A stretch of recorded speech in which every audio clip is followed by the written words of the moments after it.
6টা যেই সময় ছিল এই 6টার পরিবর্তে রাত্রি 10টা পর্যন্ত করে দিয়েছে। প্রত্যেকটা পাম্প তেল দিবে, যাদের যাদের তেল আছে, যে যে পাম্পের তেল আছে অবশ্যই তেল দিবে।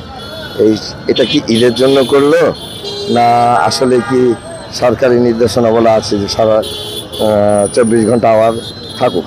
দর্শক বিন্দু, আজ থেকে মনে রাখবেন, আপনি সন্ধ্যের পরেও তেল পাবেন 10টা পর্যন্ত, এবং 10টা পর্যন্ত প্রতিটা মার্কেট খোলা থাকবে। এই বিষয়েও কালকে আমি বলেছি।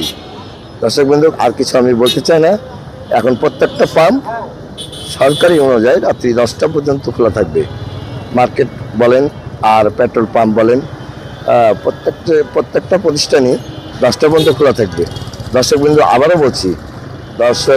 আবারও বলছি, ভালো করে লক্ষ্য করবেন, রাত্রি 10টা পর্যন্ত সরকার করেছে খোলা থাকবে প্রতিটা প্রতিষ্ঠান। পেট্রোল পাম্প সহকারে বাজার এবং দোকান, যা যাবতীয় ব্যবসা বাণিজ্য আছে 10টা পর্যন্ত চলবে। এটা সরকারি নির্দেশনামূলক। এই কথাটা বলার জন্যে আমি ক্যামেরার সামনে এসেছি। দর্শক বিন্দু, এটাই আমার ছিল প্রতিবেদন। দর্শক বিন্দু, আজকের খবর থেকে আমি বাইজিৎ চিফ রিপোর্টার বলছিলাম। ধন্যবাদ আমার এই চ্যানেলের সঙ্গে থাকার জন্য।